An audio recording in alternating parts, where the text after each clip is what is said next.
首先康腾所在的地区，我们基本上来讲90%以上的员工都来自于当地的村民，我觉得这是第一个我们给当地经济带来的贡献吧。就是我们因为当地很多村子都已经空心化了，也是因为城镇化的原因，所以在农村的这个收入来源不多，所以很多当地的居民会愿意到城里面去打工，然后就留下了很多农村空心化所带来的遗留问题，比如说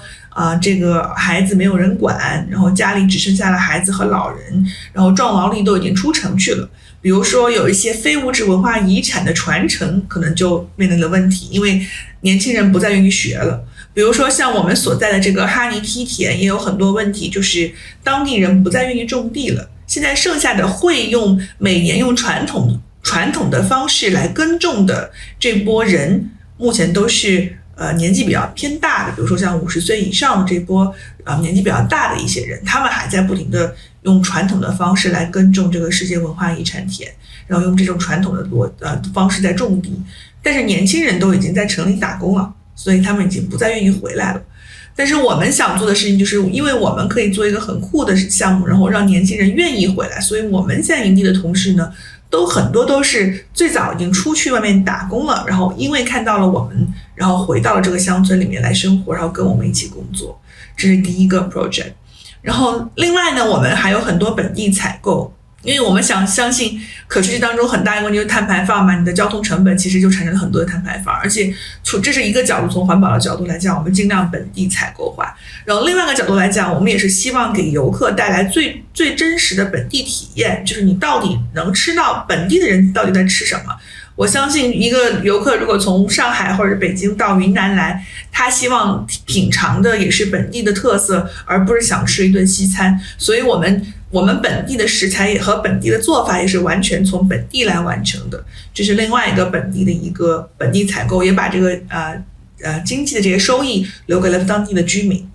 还有就是我们在保存本地工艺在建设当中，我们也是非常的跟社区融合的，就是我们在整个建设施工的过程当中，都是本地村民跟我们共同努力的结果。尤其像这个我们的红河营地是用一个废弃的村子改造的，当时这个废弃的村子有很多石块，我们要垒成这个石墙基底，然后在这个院落里面搭帐篷嘛，这是我们的一个基本的形态。所以我们当时是每个当地的少数民族的大妈们，还有这些男生女生，都是帮我们背着这个石块进来的，因为这个地方是没有交通设施，是很差的，只能用马驮人背的方式来完成这个整个砖的这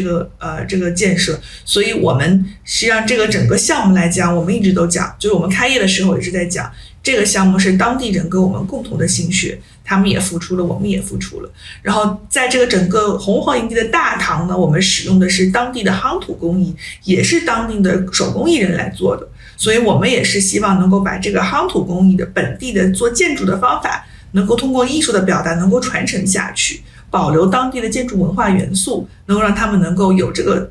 工作和这个挣钱的机会，愿意为这个事情持续去努力。这是我们做的在整个运营当中的。那当然我们在运营当中也会有一些小型的 project， 然后来帮助我们跟这个当地社区建立一些社区关系。比如说我们当时跟莱卡做了一个活动，就是由莱卡来负责招募一些莱卡的用户，他们是城市里的家庭，然后呢他们会带着莱卡的相机一起来到山区里面，跟我们本地的一些小学进行互动，孩子们跟孩子们可以互相交朋友，可以一起去上莱卡的摄影小课堂，然后并且他们可以互相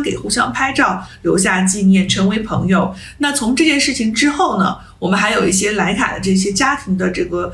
城市的家庭呢，还在持续的去资助我们在山区的小学这些比较贫困的孩子们，所以呢也形成了非常良性的互动。而且这样的一个活动其实我们是每年都在做，就是跟莱卡合作的这样的一个公益，有带公益属性的这样的一个活动，所以这也是我们一直在跟社区在关注的一些活动之一吧。